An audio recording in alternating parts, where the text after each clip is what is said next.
네, 안녕하세요. 하루 30분 크리스찬 재정 독서. 오늘은 내 돈인가 하나님 돈인가 라는 책으로 여러분들과 함께 은혜 나누는 시간 되기를 소망합니다.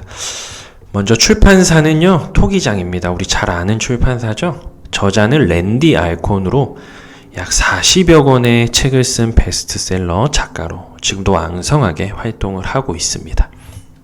자, 목차는 총 1부에서 6부까지 22개의 소제목으로 되어 있습니다. 하나씩 좀 살펴보면요. 먼저 돈과 소유에 대해서 성경이 말하는 기본이 뭔가, 돈에 대한 성경적 사고방식, 바른 출발, 그리고 모든 것이 하나님께 속했다라는 소유권에 대한 부분들 1부에 잘 나와 있고요. 2부, 잘못된 영성이죠. 돈은 나쁜가요? 또 반대로 돈이면 다 되나요? 물질 만능주의에 대한 얘기를 좀 해볼 거고요. 또 다음에 시간이 없어서 6부까지 다 못 보시는 분들은 여기 빚에 대한 부분들을 좀 자세히 살펴보시면 좋을 것 같습니다. 제가 좀 더 심도 깊게 다룬 부분이기 때문에 이 부분을 좀 더 자세히 살펴보시면 좋을 것 같습니다. 목차는 이렇게 총 6부까지로 진행이 되고요. 자, 그러면 본격적으로 한번 시작해 보도록 하겠습니다. 우리는 언젠가 하나님 앞에 서서 그분께 속한 것들을 어떻게 관리했는지 결산하게 될 것이다. 그분이 인정하시는 목적을 위해 지혜롭게 그것들을 잘 관리했는가, 아니면 잘못 사용하거나 낭비했는가. 이 책은 우리의 삶 속에서 목표를 어떻게 설정해야 하는지를 제시하고 있습니다. 보험이 아닌 보장을 이야기하고 있고요. 안전을 제공해 주는 것이 아니라 유일한 피난처에 대해서 이야기하고 있습니다. 믿을 만한 여러 것이 아닌 유일한 신뢰, 하나님에 대해서 이야기하고 있고요. 원금이 아닌 원리, 그리고 부동산이 아닌 진정한 재산에 대해 이야기를 하고 있습니다. 자, 바른 출발, 돈에 대한 성경적인 사고방식인데요. 성경 말씀 한번 보도록 하겠습니다. 지극히 작은 것에 충성된 자, 큰 것에도 충성되고, 지극히 작은 것에 불의한 자는 큰 것에도 불의하니라. 너희가 만일 불의한 재물에도 충성하지 아니하면 누가 참된 것으로 너희에게 맡기겠느냐. 누가복음 16장 10장 11절 말씀입니다. 하나님은 우리에게 어떤 마음을 요구하시는가? 하나님께서는 우리에게 작은 것들에 관심을 정말 많이 가지고 계신다. 하나님은 우리가 작은 시간, 작은 재능, 그리고 작은 돈으로 하는 일들을 굉장히 크게 보십니다. 두 번째는 소유권인데요. 모든 것이 하나님께 속했다라는 것입니다. 요한 웨슬리의 예가 잘 나와 있어서 요거 한번 제가 읽어드릴게요. 어떤 사람이 미친 듯이 말을 타고 달려와 요한 웨슬리에게 소리를 질렀습니다. 선생님, 큰일 났어요. 선생님의 집이 불에 타 완전히 내려앉았어요. 정말 깜짝 놀랐겠죠? 그런데 의외로 웨슬리는 침착했습니다. 그 소식에 잠시 생각한 거예요. 그리고 이렇게 대답합니다. 그렇지 않아요. 제 집이 내려앉은 게 아니라 주님의 집이 내려앉은 거예요. 내게 주어진 책임 하나가 줄었다는 뜻이지요. 이 대화를 보면요, 어떤 느낌이 드세요? 정말 저는 소름이 끼치는데, 이것은 나의 모든 것이 하나님께 속했다라는 어떤 소유권에 대한 인정이 없으면, 절대 나올 수 없는 대화가 아닌가, 그런 생각을 한번 해봅니다. 정말 소유권에 있어서 하나님이 참으로 모든 것의 소유주이신가? 여기 보면 성경 말씀에 잘 나와 있습니다. 시편 말씀 한번 보도록 할게요.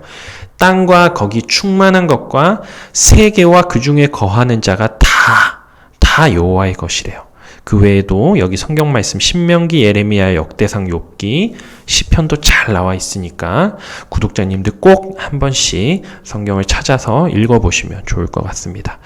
은도 내 것이요 금도 내 것이라 만군의 여호와의 말이니라. 학계 말씀인데요. 은도 하나님의 것이고 금도 하나님의 것. 내 것이 없어요. 다 하나님 것입니다. 하나님이 참으로 모든 것의 소유주가 맞죠?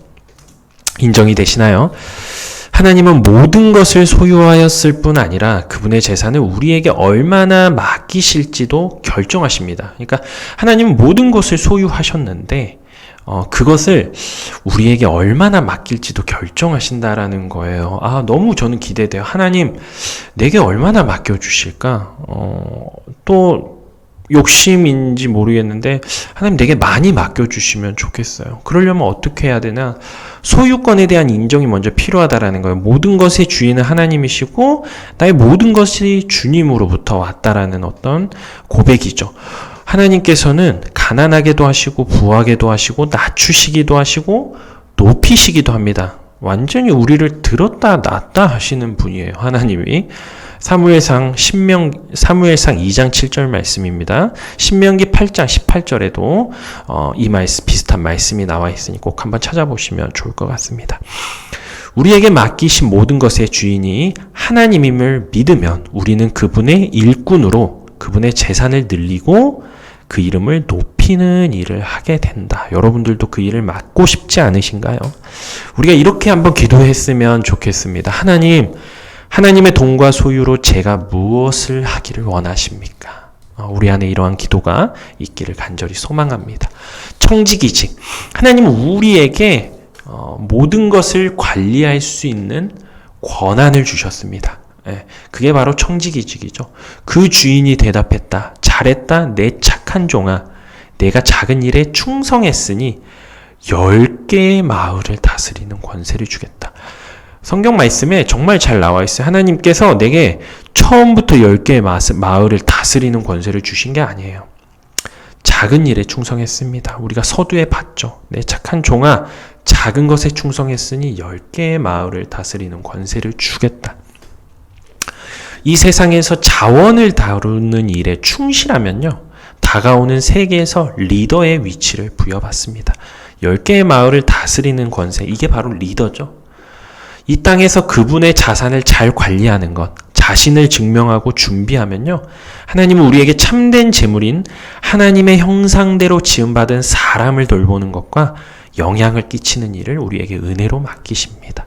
이 달란트 비유는요, 하나님이 우리 각자에게 서로 다른 재정적인 물질과 은사 그리고 기회를 맡기셨어요.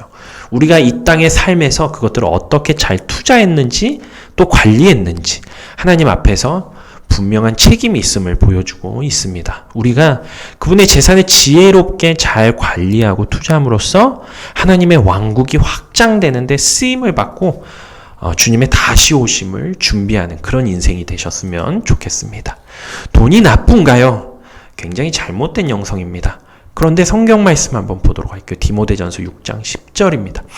돈을 사랑함이 일만 악의 뿌리가 된다고 하고 있어요. 그런데 정말 중요한 것은요, 돈이 일만하게 뿌리가 된다고 얘기하는 게 아니라요, 돈을 사랑함이 일만하게 뿌리가 된다라고 이야기하고 있습니다.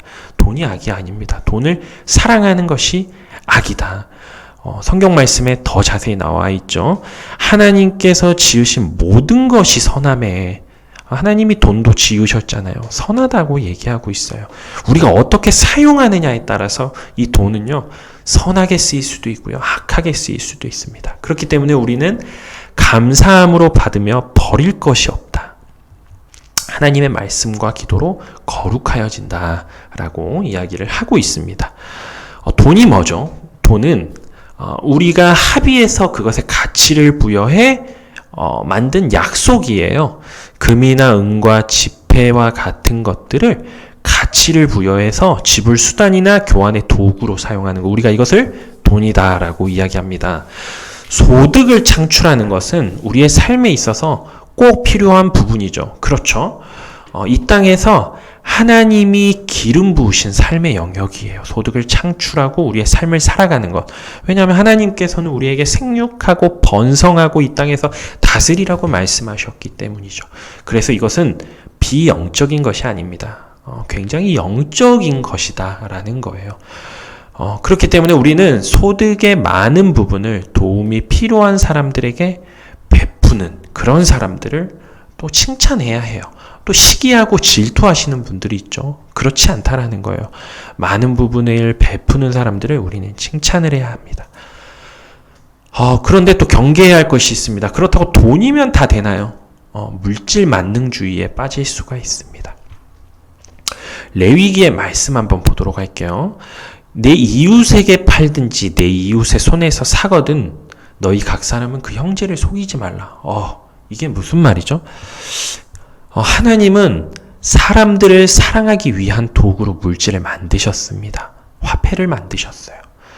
뭐 하라고 만드셨다고 했죠? 하나님의 영광을 위해서 사람들을 사랑하라고 만드신 거예요. 당신은, 우리 많이 부르는 노래 있죠. 당신은 사랑받기 위해 태어난 사람. 하나님이 사람을 지으신 목적이 사랑받기 위함에 있다라는 거예요. 그래서 우리가 서로 사랑해야 하죠. 물질 만능주의자는요, 물질을 사랑하고 사람을 이용해요. 그러니까 물질을 위해 사람을 이용한다라는 거죠. 그런데 우리는 물질을 통해 사람을 사랑해야 합니다. 물질이 만들어진 그 이유와 목적이 여기 있는 거예요.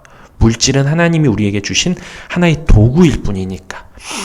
그래서 하나님은 이렇게 성경에서 이렇게 경계하고 있는 거예요. 하나님은 우리가 돈이 관계되면 사람들을 이용하려는 우리의 속성을, 우리의 경향을 잘 알고 있기 때문에 이렇게 율법에서 말씀하고 있습니다. 예수님께서는 어떤 형태로든 어떤 시대에서든 물질 만능주의에 대해서 계속해서 경고를 하고 계십니다. 누가복음 말씀 한번 보도록 하겠습니다. 모든 탐심을 물리치라. 사람의 생명이 소유에 넉넉한 데 있지 아니하니라. 사람의 생명이 소유에 있지 않다라는 것 우리가 기억하면 좋을 것 같습니다. 물질 만능주의의 10가지 치명적인 위험이 있습니다. 오늘 다 다루지 않고요. 4가지만 좀 다루도록 할게요. 첫 번째, 물질 만능주의는 우리의 영적인 삶을 방해하거나 파괴시킵니다. 맞죠? 저도 너무 공감하는 말이에요.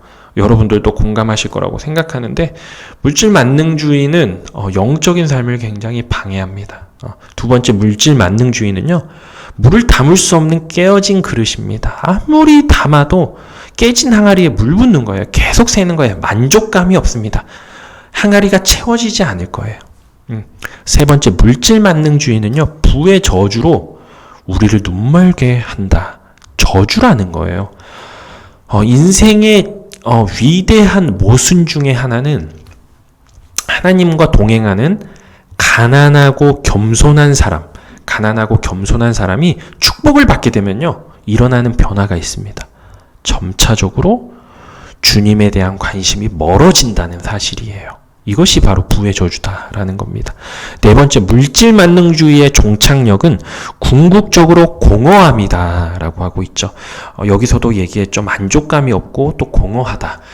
그 후에 본즉 내 손으로 한 모든 일과 수고한 모든 수고가 다 헛되어 바람을 잡으려는 것이며 해 아래서 무익한 것이로다. 어디 말씀이죠? 맞습니다. 전도서의 말씀입니다. 솔로몬이 했던 이야기죠. 그렇다면 왜 하나님은 우리에게 물질적인 축복을 주시는 걸까요? 하나님이 능히 모든 은혜를 우리에게 넘치게 하시나니 이는 너희로 모든 일에 항상 모든 것이 넉넉하여 착한 일을 넘치게 하려 한다. 너희가 모든 일에 넉넉하여 너그럽게 연보를 함은 그들이 우리로 말미암아 하나님께 감사하게 하는 것이라. 결국은 하나님의 영광을 위한 거예요. 하나님께 감사하도록. 내게 넘치도록 하심으로 내가 하나님께 영광을 돌리고 감사하며 그것으로 너그럽게 연보를 함으로써 또 다른 사람들이 하나님께 감사하는 거예요. 내게 충만하게 채워주신 그 은혜로 말미암아 그들이 또 다시 하나님께 감사하게 하는 겁니다. 결국은 물질적인 축복을 주시는 이유가 나도 여러분도 하나님께 감사하게 하려는 것이죠. 하나님의 영광을 위해서라는 것입니다. 자, 그렇다면 우리에게 2가지의 관점들이 있습니다. 하나씩 살펴볼게요. 먼저 두 보물인데요. 현재 땅과 미래의 하늘나라. 두 관점, 좋은 눈과 나쁜 눈. 두 주인, 하나님과 돈. 우리는 어떤 것들을 선택해야 할까요? 예수님께서는 우리의 삶을 올바른 보물에 올바른 관점으로 올바른 주인을 섬기는 일에 투자해야 한다고 말씀하고 있습니다. 여기서 올바른 보물이라면 미래의 하늘나라, 올바른 관점은 좋은 눈, 올바른 주인은 하나님이죠. 그렇다면 이렇게 다시 한번 읽어보도록 할게요. 예수님께서는 우리의 삶을 올바른 보물, 미래의 하늘나라에 좋은 눈으로 하나님을 섬기는 일에 투자해야 한다고 이야기하고 있습니다. 그렇다면 하늘나라의 보물을 쌓는다는 게 무슨 뜻일까요? 하늘나라의 보물을 쌓는다는 것. 여러분 록펠러 잘 아시죠? 석유왕이라고 불렸던 록펠러.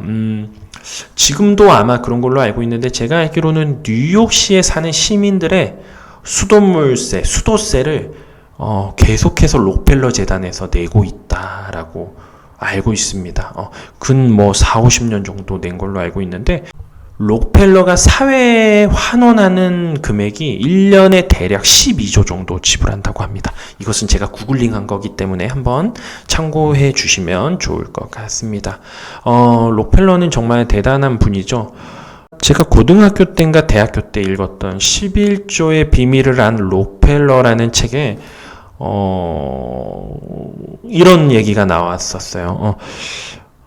그때 당시는 아마 전산이 이렇게 개발되지 않았기 때문에 록펠러의 11조를 계산했던 그 회계사, 담당했던 회계사가 32명이었다라고 합니다. 32명. 엄청나죠? 돈이 너무 많은 거예요. 너무 많아서 11조를 계산하는 게 어려운 거죠. 하루만 자고 일어나면 돈이 막 불어나니까 얼마나 그가 큰 부자였는지를 알 수 있었던 예죠.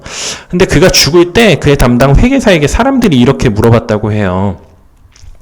록펠러가 죽으면서 얼마를 남겼나요? 라고 이렇게 주변 사람들이 회계사에게 물었습니다. 회계사는 정말 유명한 말을 남겼죠. 뭐라고 얘기했을까요? 그가 가진 전부를 남겼다라고 이야기를 했습니다. 전부를 남겼다. 그렇죠. 하나도 가지고 가지 못했습니다. 근데 이거에 대해서 성경에도 이런 말씀이 나와 있어요. 시편 말씀인데요. 어떤 사람이 부자가 되더라도 그 집에 재산이 늘어나더라도 너는 스스로 초라해지지 말아라. 그도 죽을 때 아무것도 가지지 못하니까 그의 재산이 그를 따라 가지 못한다. 그러니까 초라해지지 마라. 라고 나와 있습니다. 내가 죽을 때, 그런데요. 정말 놀라운 사실 하나가 이 책에서 나오더라고요.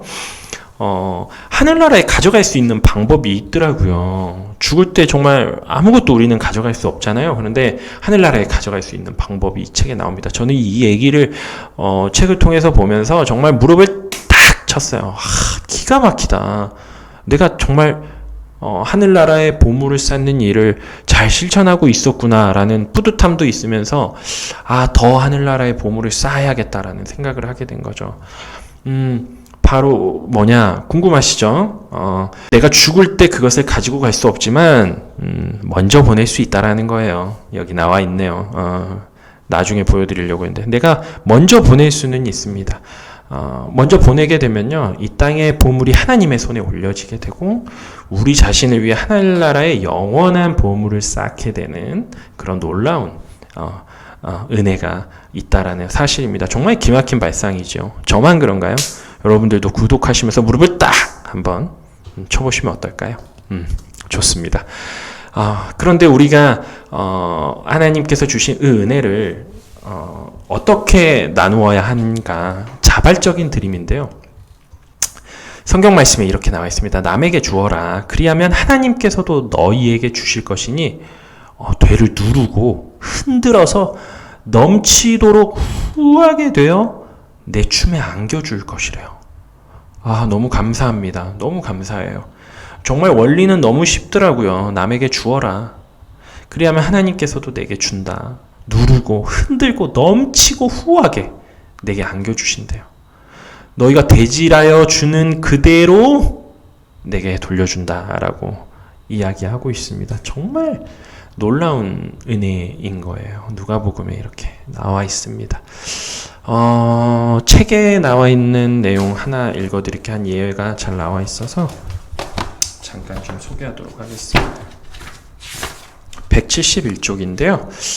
다량의 흙을 옮기는 기계를 발명한 RG 루투르노, 어렵네요. RG 루투르노는 소득의 90%를 주님께 드리는 지점까지 도달했다고 합니다. 정말 대단하죠? 그는 내가 삽으로 돈을 퍼서 드리면 하나님은 삽으로 그것을 돌려주신대요. 이런 고백을 합니다. 그런데 하나님은 나보다 더 큰 삽을 가지고 계신다라고 이야기를 하고 있습니다. 그렇죠. 하나님은 굉장히 큰 삽을 가지고 계실 거예요.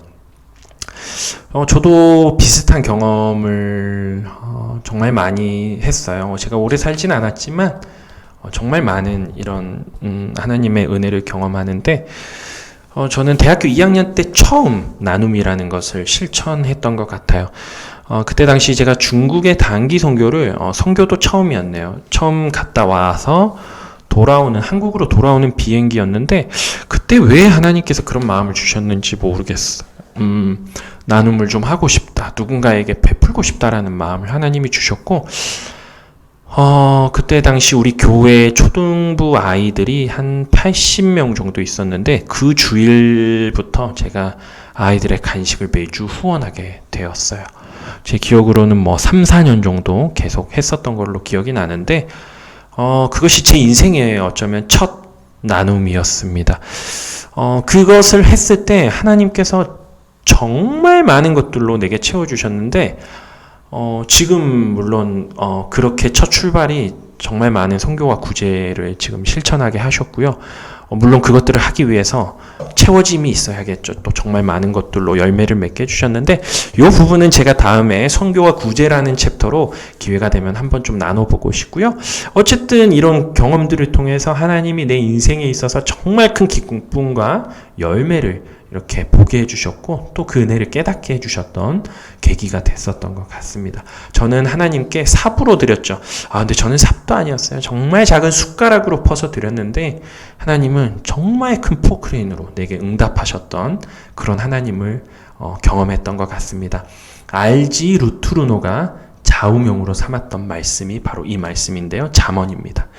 흩어 구제하여도 더욱 부하게 되는 일이 있나니 과도히 아껴도 가난하게 될 뿐이니라. 저도 정말 좋아하는 말씀이에요. 구제를 좋아하는 자는 풍족하여질 것이요. 제가 정말 좋아하는 말씀입니다. 남을 윤택하게 하는 자는 자기도 윤택하여지니라. 너무 좋은 말씀이에요. 잠언 말씀입니다. 하나님이 결국 우리에게 필요 이상으로 공급하시는 이유가 뭘 것 같으세요? 여러분들 아마 예상하시겠죠? 결국은 하나님이 우리를 풍성하게 하셔서요, 열매를 거두게 하시고 그것으로 사람들로 하여금 하나님께 감사드리게 하는 겁니다. 그러니까 내게 많이 주신 것으로 내가 사람에게 베풀고요, 그 사람이 그것으로 말미암아 다시 하나님께 감사하게 하는 거예요. 그러니까 나도 하나님께 영광이고 그 사람들도 하나님께 영광을 돌리는 거죠. 그러면서 하나님의 하나님됨을 우리가 알고 고백하는 겁니다. 고린도후서 말씀, 책에 나와 있는 내용들을 조금 더 읽어드리도록 하겠습니다. 173쪽에 나와 있는 말씀인데요. 그렇네요. 네, 하나님이 우리에게 더 많은 돈을 주실 때는요, 우리는 이것은 축복이야 라고 종종 생각합니다. 그런데 반대로 이것은 시험이야 라고 말하는 것이, 이거는 테스트야 라고 말하는 것이 또 성경적일 수 있다라는 거예요. 하나님이 우리에게 많은 것을 주실 때 사치스럽게 살라고 풍부하게 공급해 주신 것이 아니라, 그것은 다른 사람의 삶을 도우고 채워달라고 하나님이 우리에게 공급하신 거다라고 이렇게 나와 있습니다. 그렇죠. 여러분들 공감하시나요? 네. 자, 다음으로 넘어가겠습니다. 가난한 사람들을 돕고 복음을 전하는 것, 이것이 어쩌면 우리의 삶의 목적이 될 수도 있겠죠. 가난한 자를 불쌍히 여기는 것은 여호와께 구워드리는 거래요. 저는 하나님께 정말 많이 구워드리고 싶어요. 나한테 있는 거 다 드려서 하나님께 구워드리고 싶습니다. 그런데 그 구워드리는 방법이 있대요. 가난한 자를 불쌍히 여기는 거. 하나님께 구워드리면 빌려준 거잖아요. 하나님이 얼마나 많은 이자로, 포크레인으로 내게 갚아주시겠어요. 근데 구워드리는 방법은 가난한 자를 불쌍히 여기면 된대요. 그의 선행을 갚아주시겠다라고 잠언에 나와 있습니다. 그러면 우리가 어떤 마음으로 도와야 할까요? 정말 우리가 그냥 복 받기 위해서 이렇게 도우는 게 성경적인 건가? 그렇지 않습니다. 바로 사랑이에요. 사랑. 내가 가진 모든 것으로 남을 돕고 또 내 몸을 불사르게 내줄지라도 내게 사랑이 없으면 아무 소용이 없다. 사랑이 있어야 한다는 것입니다. 요한 웨슬리가 이렇게 기록하고 있어요. 오늘 요한 웨슬리의 예가 많이 나오네요. 모든 가난한 사람들의 위치에, 나 자신을 두고, 그러니까 내가 가난한 사람이 되는 거예요. 하나님이 나를 대하시는 것처럼 나도 그들을 대하라. 그러니까 가난한 사람들의 위치에 내가 있고, 하나님이 나를 대할 때 어떻게 대하셨으면 좋겠어요? 나를 불쌍히 여기고, 나를 긍휼히 여기고, 나를 존귀하게 여기고, 나를 사랑스럽게 여기고 이렇게 여겼으면 좋겠죠. 그렇게 나도 그 사람들을 대하라라는 거예요. 존귀하고 사랑으로 그들을 대하라는 것입니다. 제가 앞에서 얘기했다시피 이제는 빚에 대한 부분입니다. 사실 정말 중요한 부분 중에 한 부분이에요. 그래서 이 부분은 꼭 여러 번 좀 들려보시면 좋을 것 같습니다. 먼저 빚에 대해서 얘기하기 전에 이런 질문을 좀 드려보면 좋을 것 같아요. 오늘날 많은 사람들에게 있어서 이제 빚은요, 예외가 아니라 삶입니다. 우리가 살고 있는 시대가 빚 권하는 시대예요. 하루에도 빚을 권하는 전화들이 얼마나 많이 와요. 우리가 언제 신청했나요? 그런데 빚을 권하는 그런 권유 전화들이 굉장히 많이 옵니다. 이제 우리의 실생활이 돼버리는 거예요. 우리가 사용하고 있는 크레딧 카드, 신용카드도 빚입니다. 먼저 쓰고 갚는 거예요. 그 외에도 우리가 실생활에서 얼마나 많은 대출들을 이용하고 있나요? 없으면 안 될 정도로 이제는 필수의 영역이 돼버리는 거죠. 빌리는 것이 우리의 삶의 한 부분으로 이제 자리를 잡아버렸습니다. 빚에 대한 접근은 이렇게 질문 한번 해볼게요. 우리가 채권자들에게 매여 있으면 하나님을 온전히 자유롭게 섬길 수 있을까요? 이런 질문들을 한번 스스로에게 던져보면 좋을 것 같습니다. 우리가 이제 빚을 지면 하나님을 온전히 자유롭게 섬기는데 문제가 없나? 빚을 피해야 하는 이유가 있습니다. 두 가지. 부자는 가난한 자를 주관하고요. 빚진 자는 종이 된다라고 잠언에 말씀하고 있습니다. 또 그러므로 너희는 값으로 사신 것이니 사람의 종이 되지 말라. 핏값으로 우리를 샀죠. 그래서 우리에게 말씀하십니다. 사람의 종이 되지 말라고요. 성경에서는 그렇다면 빚에 대해 뭐라고 이야기하고 있는지, 성경에서는 빚에 대해 뭐라고 말하고 있나요? 아무에게도 빚을 지지 말라. 로마서 말씀입니다. 악인은 꾸고 갚지 아니하나 의인은 은혜를 베풀고 준다. 우리가 의인 되기를 소망합니다. 시편, 열왕기야, 마태복음에도 비슷한 말씀들이 나와 있으니까 꼭 한번 살펴보시면 좋을 것 같습니다. 빚을 지기 전에 우리가 어떤 질문을 해야 할까요? 빚 지기 전에 꼭 이 세 가지 질문을 한번 해보시면 좋을 것 같습니다. 자, 첫 번째, 내가 원하는 것을 지불할 현금이 충분하지 않다는 것. 지금 현재 돈이 없어요. 그것은 이것을 사는 게 하나님의 뜻이 아닌 건 아닐까? 꼭 한번 질문해 보세요. 그런 경우가 정말 많을 수도 있다. 이것을 사는 것이 지금까지는 하나님의 뜻이었지만 과거에 지혜롭지 못한 결정들로 인해 지금은 여력이 없는 것일 수도 있어요. 지금은 하나님의 뜻이지만 과거에 지혜롭지 못한 결정들로 인해서 현재 상황이 어려워서 살 수 없다라는 것입니다. 세 번째, 하나님의 공급하신가 내가 열심히 일해 충분한 돈을 모을 때까지 연기하면 어떨까요? 구입을 좀 미루는 것입니다. 충분히 준비가 될 때까지. 그러면서 하나님의 뜻을 구하고 하나님의 교훈을 배우는 것이 더 낫지 않겠는가. 이렇게 세 가지의 질문을 통해서 우리가 빚을 지기 전에 한 번 더 생각을 해보면 좋겠죠. 소비와 빚에 대해 지혜로운 돈 관리자가 알아야 하는 거. 우리가 관리자죠. 그래서 우리가 지혜롭게 알아야 할 것들.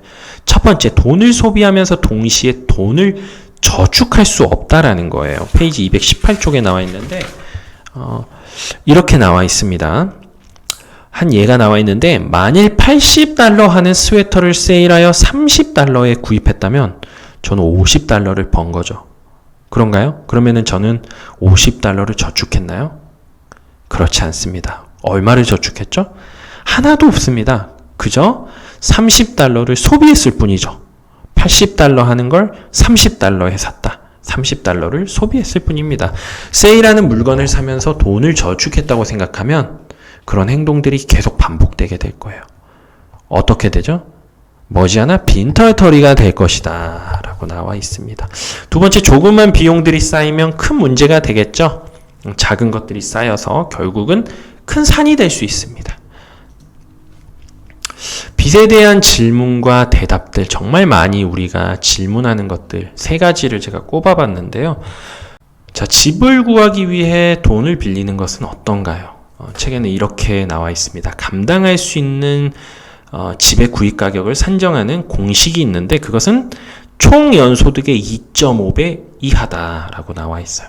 예를 들어서 가정의 첫 연소득이요 5천만 원이다 라고 하면은 5525 520 1억 2,500이 되겠네요. 1억 2,500 정도 또는 그 이하다라고 얘기를 하고 있어요.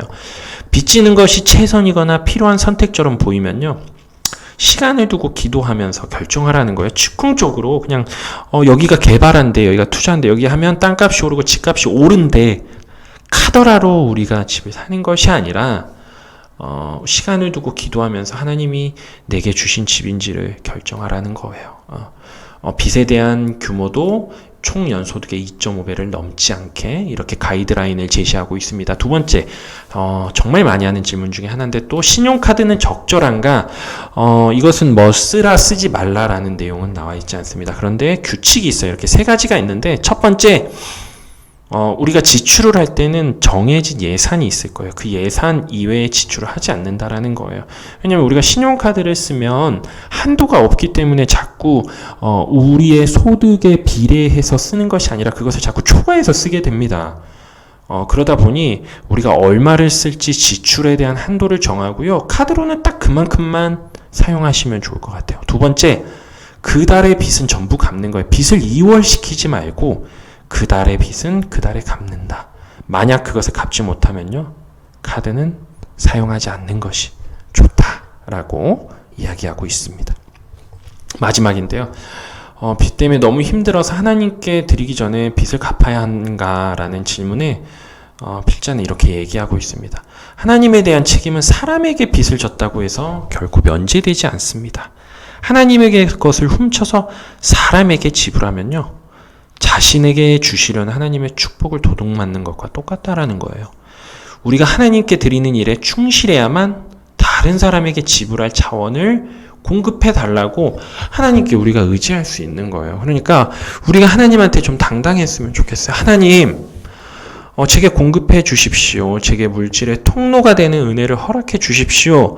하나님, 내게 물질적인 공급을 채워주십시오라고 우리가 하나님께 구할 수 있는 건 어느 정도 좀 떳떳함이 있어야겠죠. 그러니까 우리가 하나님께 드리는 일에 충실해야 되는 거예요. 하나님 것을 도둑질하고서 결코 하나님의 공급을 기대할 수 없는 거죠. 그렇지 않나요? 제가 거의 끝날 때쯤 돼서 이렇게 좀 흥분을 하고 있습니다. 네. 빚에서 빠져나오는 방법이 8가지가 있어요. 페이지 234쪽에 정말 잘 나와 있는데 8가지를 제가 하나씩 좀 읽어볼게요. 첫 번째, 회개하라. 회개해야 합니다. 빚이 있다라는 것은 우리가 청지기적 사명을 잘 감당하지 못했다라는 거예요. 하나님, 내가 하나님께서 내게 주신 그런 청지기적 사명을 잘 감당하지 못했습니다. 하나님, 회개합니다. 나로 그것들을 잘 감당할 수 있는 은혜와 능력을 허락하여 주옵소서라고 우리가 회개하는 거죠. 두 번째, 하나님의 것을 드리는 겁니다. 첫 열매를 하나님께 꼭 드리자. 세 번째, 더 이상 새로운 빚을 지지 않도록 노력해야 된다라는 거고, 체계적으로 좀 없애 나가자. 하나씩 신용카드는 새로운 빚을 지지 않도록 없애버리죠. 빚을 지는 습관에 대해 합리화, 어쩔 수 없었어 라는 것을 합리화를 하지 말자. 빚의 목록을 작성하고 필요하다면 빚진 자를 만나서 연체를 좀 유예한다든지 금리를 낮춘다든지 좀 그 시기를 좀 늘린다든지. 자, 그리고 마지막인데요. 모든 조치를 했음에도 여전히 자금이 부족하다면 소득을 늘릴 방법을 강구해야 됩니다. 소득을 노력해야겠죠, 당연히. 네, 정말 빚으로부터 고통받는 구독자들이 정말 많이 있을 거라고 생각해요. 얼마나 우리가 빚의 노예로 살아가고 있는지를 보여주는 단편적인 예가 아닌가 그런 생각이 듭니다. 한 가지 좀 소개할게요. 제가 섬기고 있는 교회에서도 이러한 부채 문제로 고통받고 있는 성도님들에게 빚으로 해방되기 위한 프로그램을 시행하고 있습니다. 빚으로부터 해방되기 위한 프로그램이죠. 1년에 2번 전반기, 하반기 이렇게 진행이 되고 있는데 현재 벌써 9기까지 진행이 됐어요. 한 4, 5년 정도 지금 진행을 한 거죠. 프로그램의 이름은 부채 탈출 119라는 프로그램이에요. 과도한 빚으로 더 이상 금융권의 제도 하에서 해결할 수 없고 또 지출이 너무 과하거나 고금리로 인해서 이제 생활이 어려운 분들이 많이들 신청하시는 것 같아요. 보통 한 기수에 한 40명 안으로 이렇게 신청을 하시는데 전문가와의 상담을 통해서 뭐 어떤 정부 제도나 뭐 개인 워크아웃 파산 회생 등 다양한 솔루션을 제공하고 그 상담료를 교회가 대신해서 이렇게 지불을 하고 있어요. 또한 행복기금이라는 것을 조성해서 무이자로 이제 본인의 상환 여력에 맞게 어떤 상환에 대한 기간의 제한 없이 그것들을 본인이 갚을 수 있는 만큼 금액을 정해서 또 갚아 나갈 수 있는, 무이자로 갚아 나갈 수 있는 그런 기금도 운용하고 있습니다. 그 기금 운용이 막 한도가 엄청 막 이렇게 크게 제공해 드리지는 않아요. 하지만 현재 어떤 흐름을 좀 개선할 수 있을 정도로 또 도움을 주고 있다라는 거죠. 혹시 구독자님들 중에서도 도움이 좀 필요하신 분이 있다면 댓글이나 이메일로 남겨주세요. 그러면 자세히 안내를 좀 도와드리도록 하겠습니다. 이제 마치겠습니다. 우리가 가진 그 어떤 것도 천국에 가져갈 수 없다고 했죠. 그런데 방법이 있습니다. 미리 보낼 수 있다라는 거예요. 정말 놀라운 사실입니다. 저는 정말 소리 들리셨나요? 네. 정말 무릎을 칠 만큼 깜짝 놀랐습니다. 미리 보낼 수 있다면 지금부터 우리가 보내놔야 하지 않을까요? 내게 조금이라도, 하나님이 내게 조금이라도 더 주신 것이 있다면 그거는 꼭 물질이 아니어도 좋아요.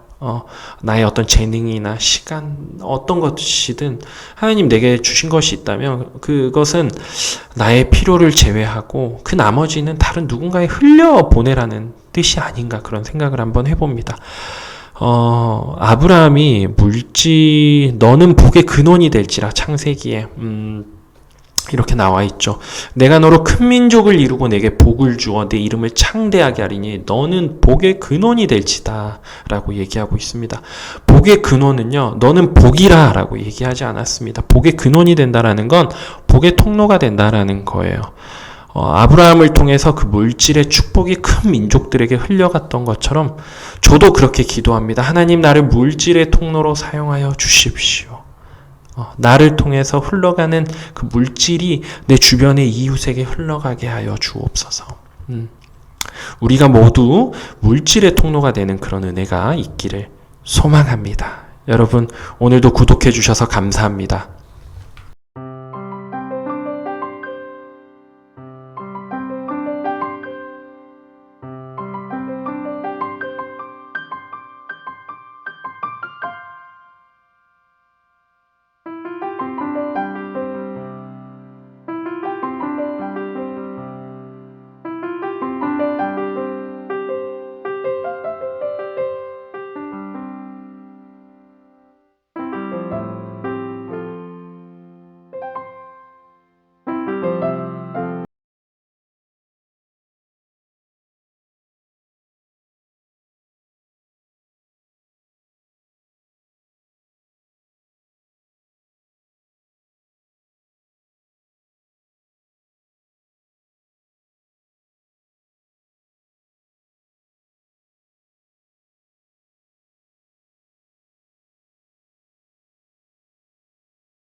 다음 시간에 뵙도록 하겠습니다. 여러분 감사합니다.